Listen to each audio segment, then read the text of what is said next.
Thank you. Thank you. Thank you. Thank you. It's a pleasure to be here. And I want to say, first of all, thanks for having me.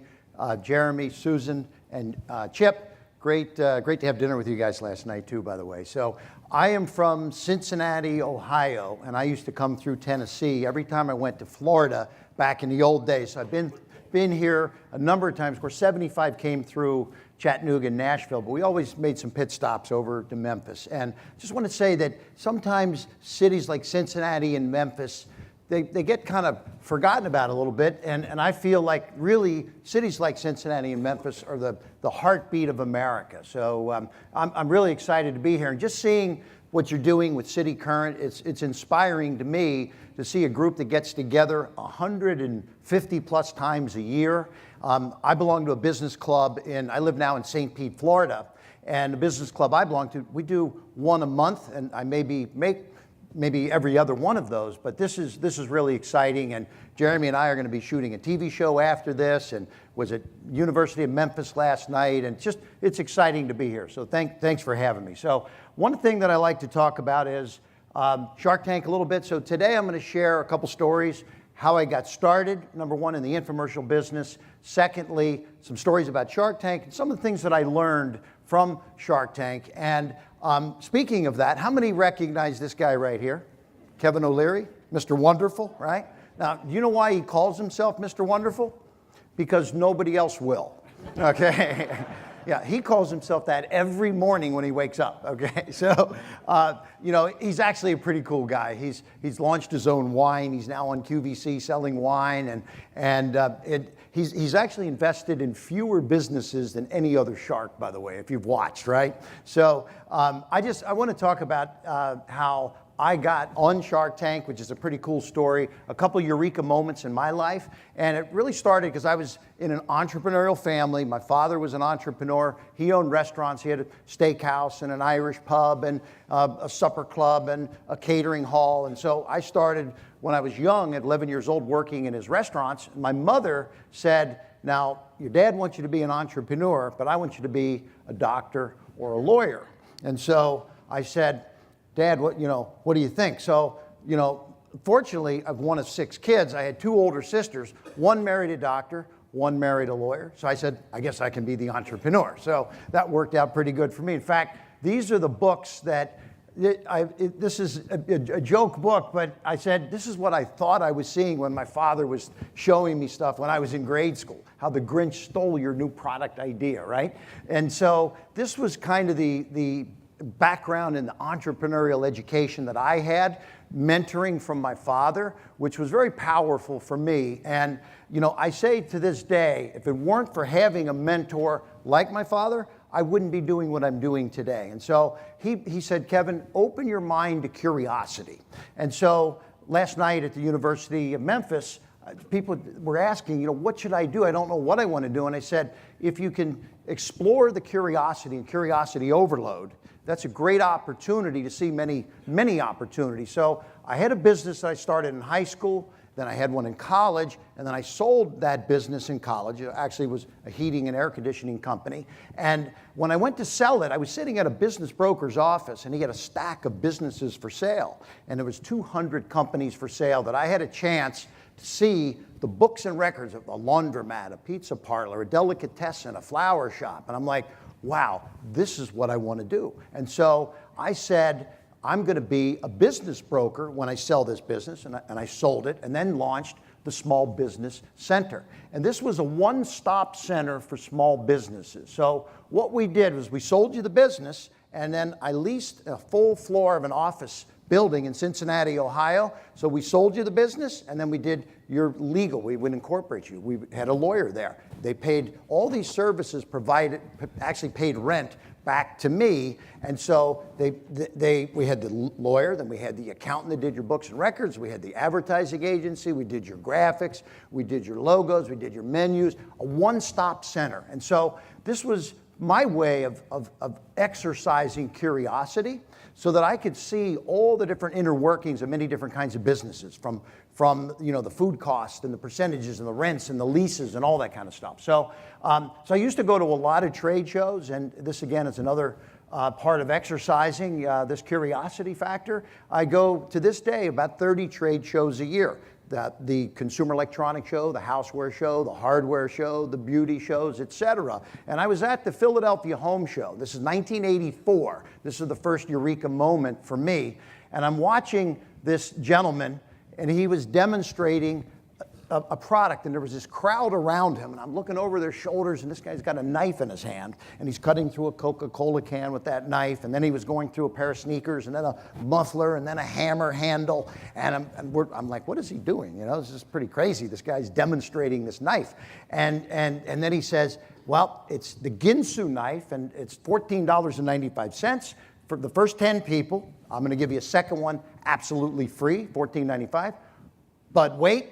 There's more, okay? We've heard that one before, right? For the first 10, 6 free steak knives. And then he got attacked and sold out the first 10 set of knives. And then he did it again. And then again, I saw him do this 4 times. And his name was Arnold Morris. When he got on break, I said, Arnold, that's the most amazing sales pitch I've ever seen. And I said, how long have you been doing this? He said, I started in Atlantic City Boardwalk 30 years ago, and I've been doing this for 30 years. I do it 40 weeks a year.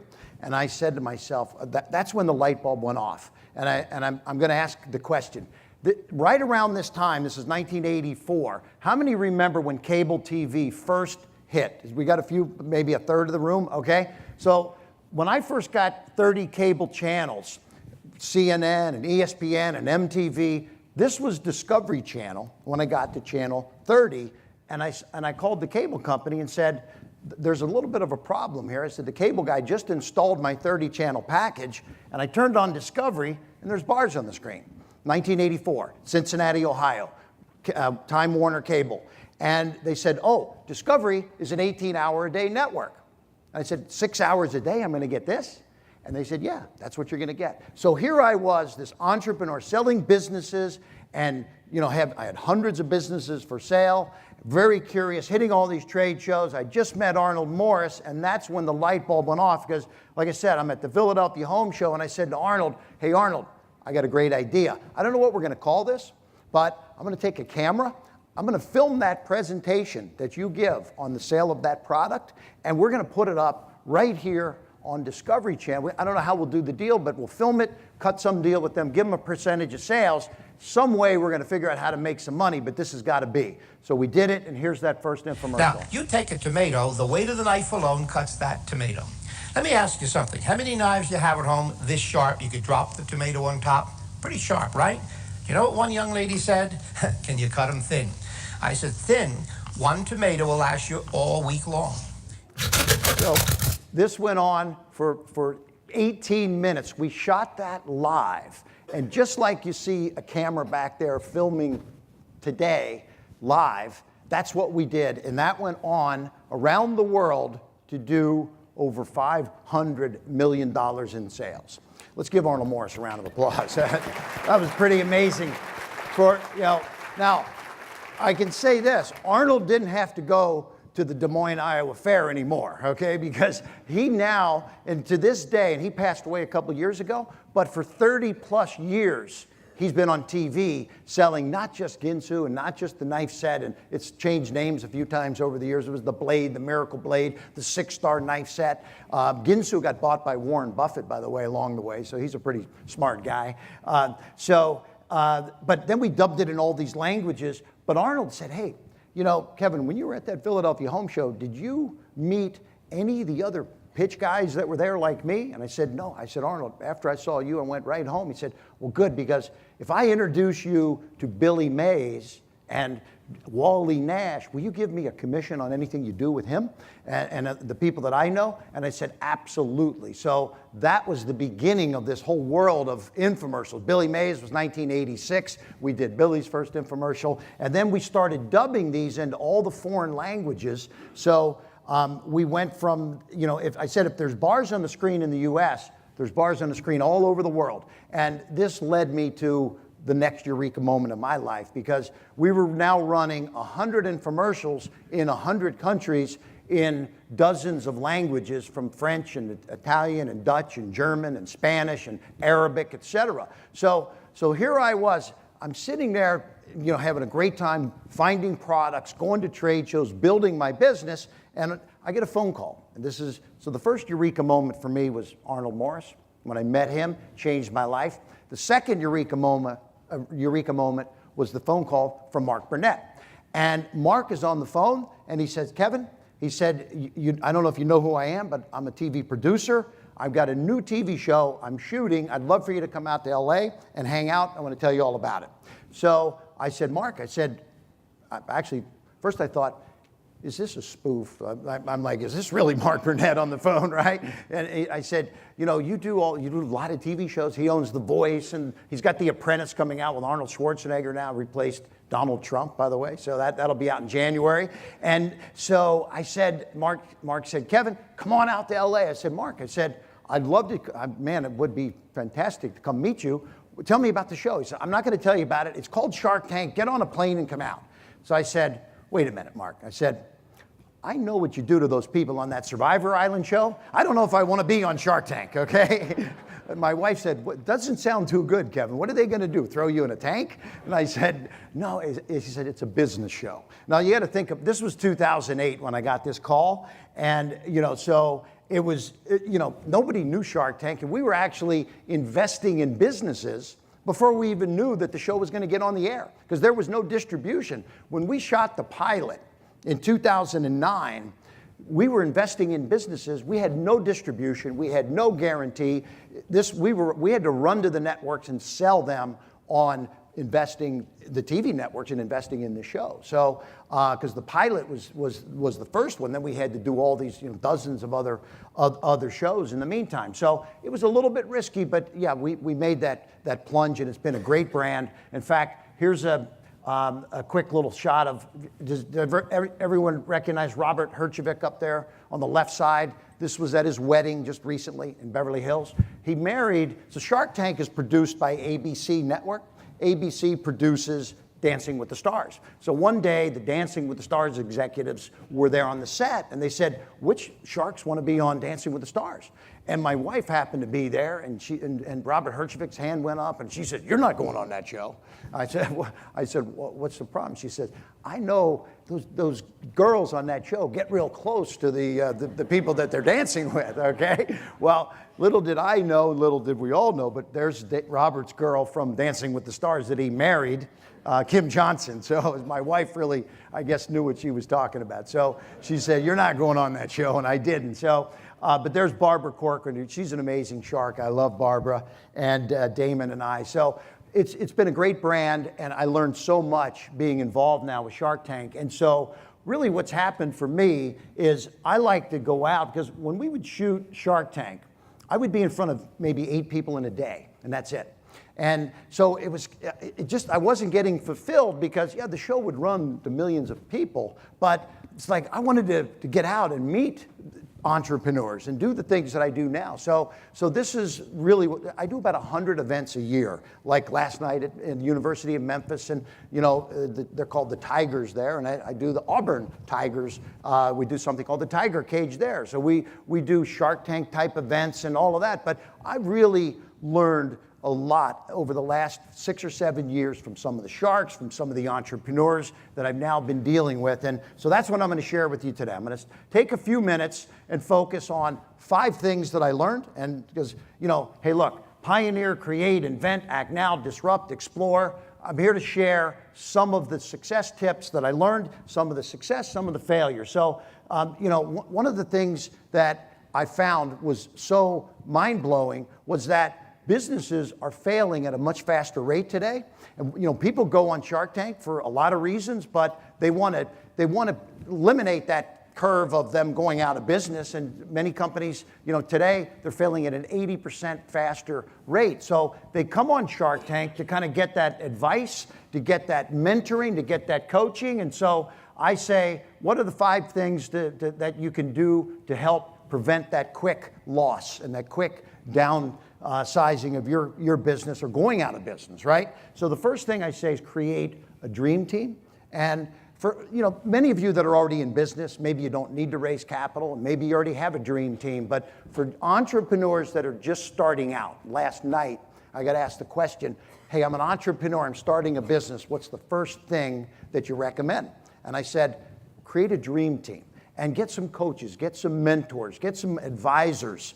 And I had a business that I mentioned, back in the 80s, and we were growing rapidly, but we needed capital, and I couldn't get financing from a bank. And so when I brought on business experts and operational experts and lawyers and people with an exit, and actually brought on an ex-bank CEO, had retired from the bank, he came on, and he helped me put a package together to go back to banks that had turned me down, because he said, Kevin, as a sole entrepreneur, raising capital with a bank is very tough. You got to have, they look at you, and they're not looking at the last couple of years of your business. They're looking at the future. How are they going to get paid back? They want to know that you've got some good people on this team. So he joined my team, this ex-CEO, and ran all my finance. And he brought a good Big 8 accounting guy on. Then we brought a lawyer on. And by the way, some of these people, I say that you don't always have to employ them. You might be able to rent them. A lot of people, I've brought people on that I say, look, we got a new company we're starting. I'll give you a good example. I was starting a beauty business, and I have a lot of experience in hard goods, fitness products like Tony Little and grills and Chinese woks and things like that, but not in beauty. So we were starting a beauty business, and I found the former CEO of L'Oreal had retired, and he was looking for an opportunity. So I said to him, hey, would you like to be involved with this beauty company? And he says, you probably can't afford me. I'm $1 million a year guy. And I said, look, I don't need you as a salaried CEO. I need you as an advisor. And he said, oh, okay, so a couple days a month? I said, yeah. So I said, this is how I want to do it. I'm going to give you 10 grand a month, but I'm not going to pay you day one. We're going to go raise some money, and when we raise the capital, you'll get paid retroactively back to day one. So on month 4, when we raised $8 million, he got a check for $40,000. But it was no money down, bringing on a Dream Team member. And by the way, he said, hey, you need a good finance guy. He brought on the former CFO of L'Oreal that had been there 29 years. So I had a 10-year veteran that was CEO of L'Oreal, a 29-year veteran that ran the finances for L'Oreal. We raised $8 million, and we did it all with no money down. So, this is bringing on a dream team. And as I say, rent them if you have to. And I join dream teams all the time. In fact, here's a company I got involved with. I don't know, has anyone heard of a product called Celsius? It's a healthy energy drink. You can see I joined a company back right there where the star is. The stock was 10 cents a share, and it was doing about $2-3 million a year in sales. And now I brought in a dream team. I brought in Flo Rida. He's got 20+ million social media followers. And then we brought in Russell Simmons. Then we brought in Goldman Sachs Asia. And we raised $16 million. And now the stock is it's 20x'd in the last 3 years. And now the company, we went from 3,000 stores to 28,000 retail stores. So this was all just a step-by-step process of bringing on the dream team, and some other business executives also. So this is about bringing on the team, raising the capital, and just real fast on raising capital. How many have heard, obviously crowdfunding's big, right? There's a new thing called Reg A+. How many have heard of Reg A+? You can now go public on the internet and raise capital with unaccredited investors. And there's a phase 1 where you can raise $20 million, and you don't have to you still have to get approved by the SEC, but it's not an IPO kind of a process. It's a much simpler process. Dozens of companies are now going public, but what's happening is you can actually sell the stock on the internet to average people. It's like Kickstarter. See, Kickstarter doesn't give equity. And I don't know if you're familiar, any of you familiar with Kickstarter? Most people, right? They've done over $1 billion, but you get no equity when you buy something on Kickstarter. You're kind of pre-purchasing something, right? With Reg A+, you're actually, when you put up $1,000, you get equity in the company. So it's a much more powerful way. In fact, real estate companies are using it very successfully because it's like, you can have you can why invest $50,000 in one property when you can invest $5,000 each into 10 properties and kind of spread the risk kind of thing. So this is one of the very cool ways that companies are raising capital. So moving along so we can capture all 5 of my points today. Number 2 is raising your profile. And this one is very powerful and just to see, how many entrepreneurs do we have in the room here, right? You got about half of the room, give or take, that's great. So, when and this is exactly how I got that phone call from Mark Burnett. See the book there, Act Now? I had been doing infomercials this is in 2008, I came out with that book. And the reason I did it is because I had built Tony Little's brand and Jack LaLanne's brand and helped build a lot, Billy Mays and Arnold Morris and George Foreman and all these people. And I would go to an event with Tony Little, and I'm the guy that discovered Tony, put him up in his first infomercial, his second, his third. We did the Gazelle and all these shows.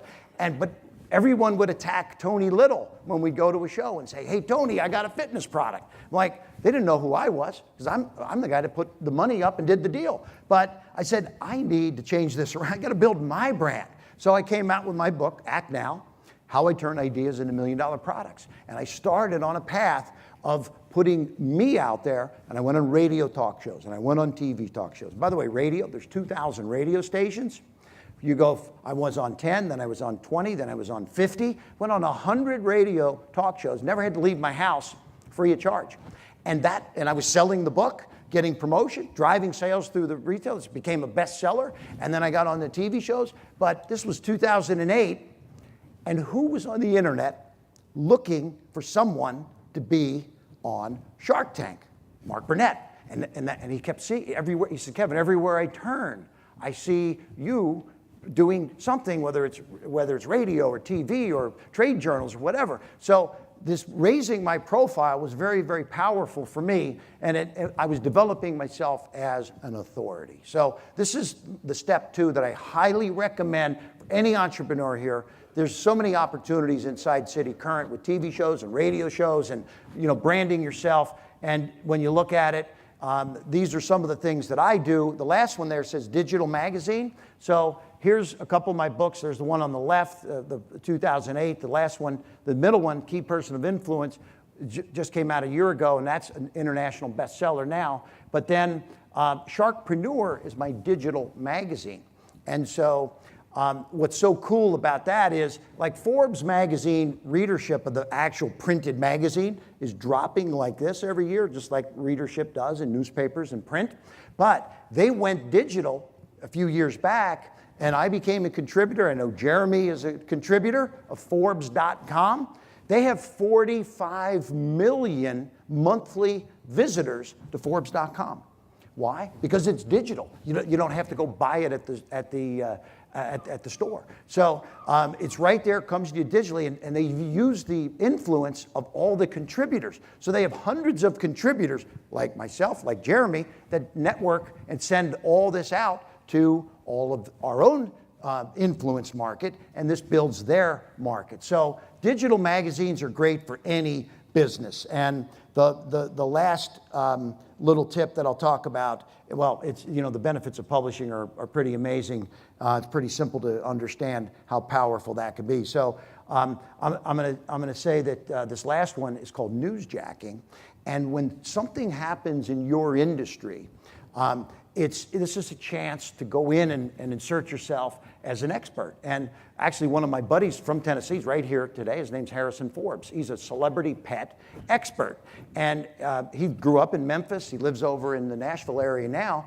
And he, as a celebrity pet expert, if there's any kind of pet incident that happens, he sends his package into the news channel and tells the news people, hey, if you need somebody to comment on this, maybe it was a bad dog bite or something. He does special cases for the Federal Bureau of Investigation and things like that. It's called newsjacking, inserting yourself as an expert at a time when the media is looking for an expert to comment. So this is step number 2. And I'm really, I've got 3 more to go, and when we finish up, the last one is really, really exciting. So this one's quick. and I talk about modernizing your infrastructure because, you know, I built my old company into this huge employee structure. I had 500 employees. I bought my own fulfillment center. I had 80 employees. I built my own software for media. That cost over $1 million. We had 45 people in media. We had 100 people in customer service and phones. We had 500 people. I had all these infrastructures, all these offices, all these buildings. And I said, you know, today, you know, access to the assets is the ownership. In fact, Snapchat. When they launched, this guy, the reason why Evan Spiegel is so smart is he rented everything that he could. He said, I don't need custom this and custom that. I'm gonna rent space from Amazon, and I'm gonna do a venture with the Square financial company, because some people say, I want to own it all, do all my own software, I've got to control it all. No, he spent his focus on getting new customers, and in 2 years, with 20 employees, he built a $4 billion company, and now he's going public at $25 billion because he had a chance to focus because he only had 20 people to build this global empire that he's built. So, you know, in hindsight, this is why I'm here to share some of the mistakes I made. We were shipping a product for about $1 a piece to slap the label on it at our cost from a third party. And one of my guys said, hey, if we build our own warehouse, we can do it for 75 cents and save a quarter on every one we ship. Well, what he didn't tell me is that's at full capacity. If we're at half capacity, it's going to cost me $4 to ship that box, okay? So when we built all of our own infrastructure, owned it all, we were losing a lot of money, and it was much easier to contract it out. So I made the mistakes, and we went through these times when we thought we had to own it all and be the big kahuna. So, you know, anymore today, I run a $200 million business today with less than 10 employees, and I'm proud to say that because I contract out everything that I can, and there's so many sophisticated services now, you can go global instantly. And so look at what Snapchat has done. So, you know, I can't talk about all the things here today without showing you a couple of things about Shark Tank, and so people always say to me, how do you get on Shark Tank, or you got any favorite stories from Shark Tank, right? So this is when I like to talk about my fourth step, which is developing the perfect pitch. And so it's tease, please, and seize. And it's 3 steps. You know, when you tease, it's grab the attention with an attention-getting problem. When you please, you show benefits and solutions to the problem with magical transformations. Ease the pain, support it with testimonials and documentation. And then one of the most important things is it unique enough such that it solves a problem, the product or service. And by the way, this isn't just about products. This is for products and services, right? Is it unique enough such that no other product or service solves the problem in a similar fashion? This is an important point because you can get their attention, you can have magical transformation and all that, but it's got to be unique and such that there's not a whole ton of other things in the market that do the same thing. And then, you know, create an irresistible offer. So I'm going to show you a clip, and we'll see afterwards what everybody thinks.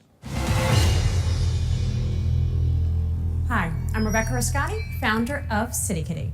CityKitty is seeking $100,000 for 15% equity in our company.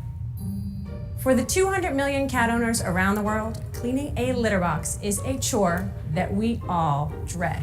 Litter boxes are germ breeding grounds. Kitty litter gets tracked everywhere, they stink up our homes, they cost lots of money to continually fill, and they cause fights in otherwise peaceful households because nobody wants to clean this thing. It's disgusting. And cat owners don't know there's any option, but there is. You can toilet train your cat with CityKitty. Take a look here. With CityKitty, the dirty litter box is gone. Your home is cleaner. You're saving money. You're doing good for the environment. And life at home is better for you and your cat. How many have seen CityKitty before, right? Okay, pretty good crowd. This is run dozens and dozens of times, but if I told you that this did $10 million in sales, I hope you would be impressed with that. Let's give Rebecca Riscotti a round of applause for being one of the most successful products on Shark Tank. She's the only person that was invited back to present an actually completely different product because she was so good, because her pitch was so powerful. So what we did with Rebecca, though, and how do we get to millions of dollars? We followed the steps of becoming a key person of influence. We got her on the talk shows. We got her on the Today Show, Good Morning America. I took her to trade shows. We met Walgreens at the Houseware Show in Chicago. Wall Street Journal did a big article, the Philadelphia Inquirer. So we followed a sequencing. And this is what I do with my entrepreneurs that I invest in, is I take them through the steps to become powerful and successful. And so when we got an invitation to go on The View, Rebecca said, Kevin, I don't want to go on there because Barbara Walters may make fun of me with a cat toilet training product, okay? So I'm like, all right, you want me to do it, Rebecca? So I actually went on The View, and I don't know if you know how City Kitty works, but you throw the litter away, and so you save all the money on litter, because now this little tray goes on top of the toilet, and the cat's jumping on the toilet. But each week, a ring comes out until there's no week 1, week 2, week 3, the ring, and week 4, the cat's just jumping on the toilet and keeps jumping on the toilet. So we go on The View. I did The View, and we had to send the product in to clear legal 2 weeks in advance. And so I didn't realize it, but they gave it to Whoopi Goldberg to take home because she has a cat named Oliver. So we did the show. It was great. Everyone was laughing because the cat's jumping on the toilet. Have you seen the movie Meet the Fockers, by the way? Robert De Niro, the same thing. They used this to train the cat. So as I'm leaving the studio, Whoopi says, Kevin, wait a minute. Before you leave, she said, I got to talk to you about that City Kitty. She said, they cleared legal, but they told me to take it home. And I tried it. I showed my cat Oliver, look, we're throwing the litter box away. We got City Kitty on top of the toilet. This is where you go to the bathroom, Oliver. Oliver took one look at me, one look at City Kitty, ran in my bedroom, jumped on my bed, and crapped all over my bed. Okay. I said, okay, Whoopi, thanks for not saying that live on ABC Network, the Family Channel, right?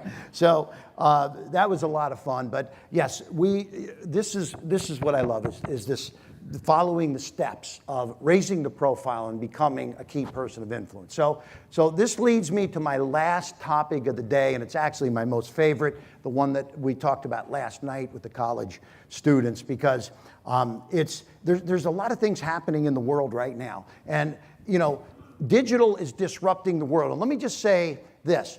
How long did it take radio to get to 50 million listeners? 38 years. TV took 13 years, the internet 4, iPod 3, Facebook 2, but the Pokemon Go app got to 50 million downloads in 15 days.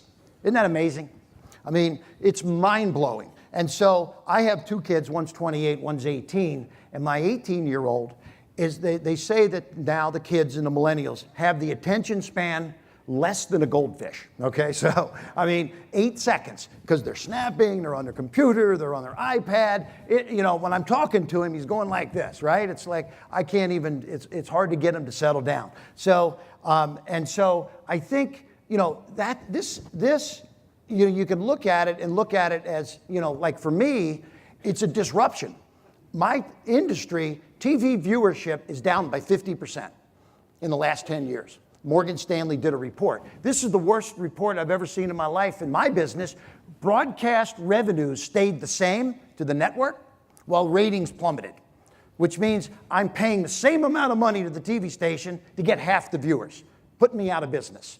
And so, when I got my cable installed for my son, I thought I was getting cable. He said to the guy when he got there, because millennials are ditching their TV sets, my 18-year-old said, I only want the internet. I don't want cable.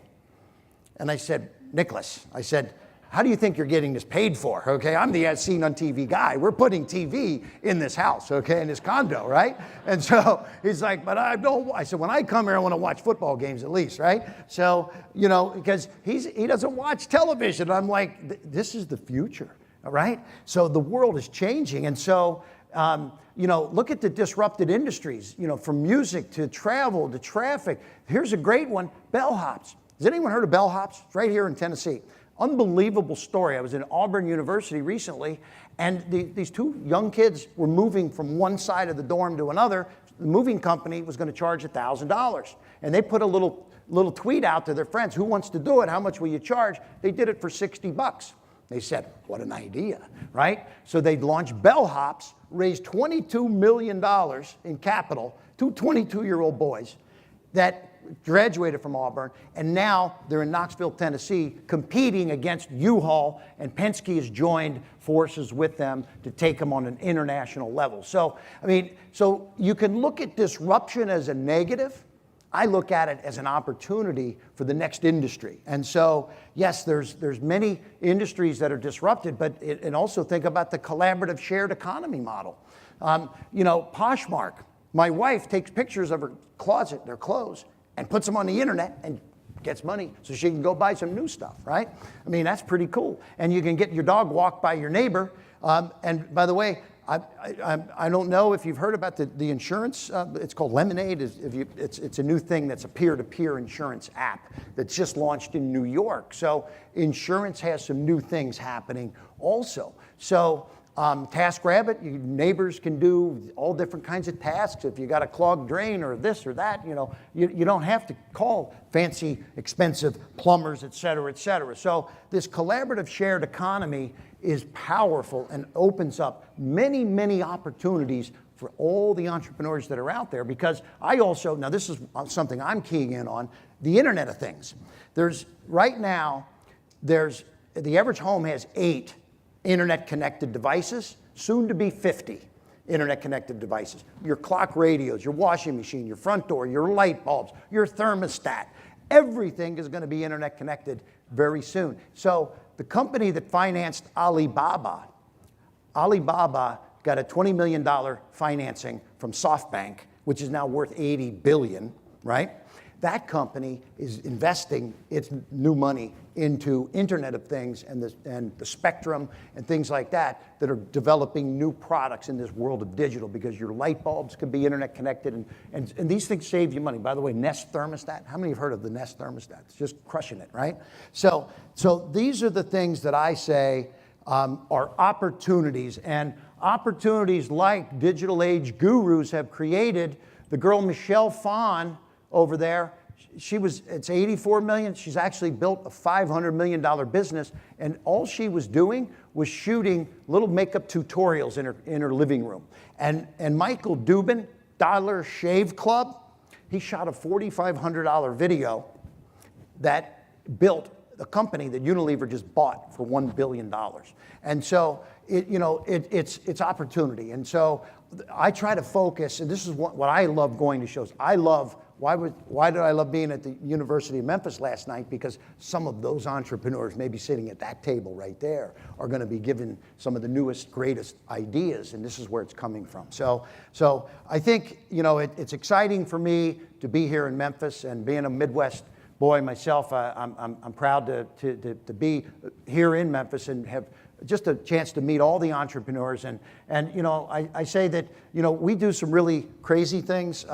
I showed the folks last night. I can't get out of here without showing Kevin O'Leary's head in the toilet. Okay, so has anyone seen this night light for your toilet bowl?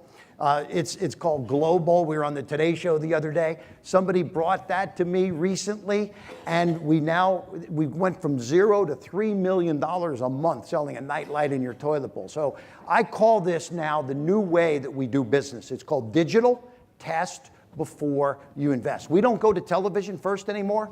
5 years ago, 100% of my business was TV. Today, 35%. We're 65% digital. And we put these things up on Facebook and on Pinterest and on Instagram. We use retargeting at Pixels and some sophisticated type stuff. Many of you probably are already doing some of these things. But if you're not, I say, don't do it the old culture way. And this is a few channels that are seen by millions. I mean, 5 years ago, that's Rupert Murdoch, the owner of Fox Television. 5 years ago, I was giving him $5 million a year to be on Fox. ABC, $5 million, NBC, $5 million, the cable companies. We're spending $50 million a year. I don't do that anymore. Now, I go to the new culture, and I focus on getting to the millions of channels that are out there. And I literally can spend $100 on a test on a Facebook campaign and see how it does. And so this is the beauty and the power of today's market. So you can look at disruption as a negative, but I look at it as a positive. And I ask the question, does your company have a CDO? Do you have a chief digital officer? And even if you're just one employee, rent that CDO. Get somebody in there to take a look at what you're doing. Because for me, it was an eye-opener, and it's now the people that are in on the ground floor are the ones that are really paving the way. Because if you're not doing it, your competitors are, trust me. So I'm going to close with my last slide. It's one of my best friends in life. He's my mentor. We mentor each other. So I've got 4 or 5 mentors in my life, and I believe strongly that everybody should have mentors in their life. And so Tony Little is my buddy that whenever I have something new and exciting, we're talking about something we're going to maybe do, I send it over to him and I say, Tony, tell me, what do you think about this? And generally, I mean, Tony's he's generally a pretty positive guy, but this is the message I want to leave everybody here, because if you're thinking, you know, hey, can I do this? Is this whole digital thing? What do you think? So this is the message I want to leave with you. You can do it! Okay, you can do it. Thank you very much for having me today, guys and girls. Thank you. All right, you can do it. Okay. Hey.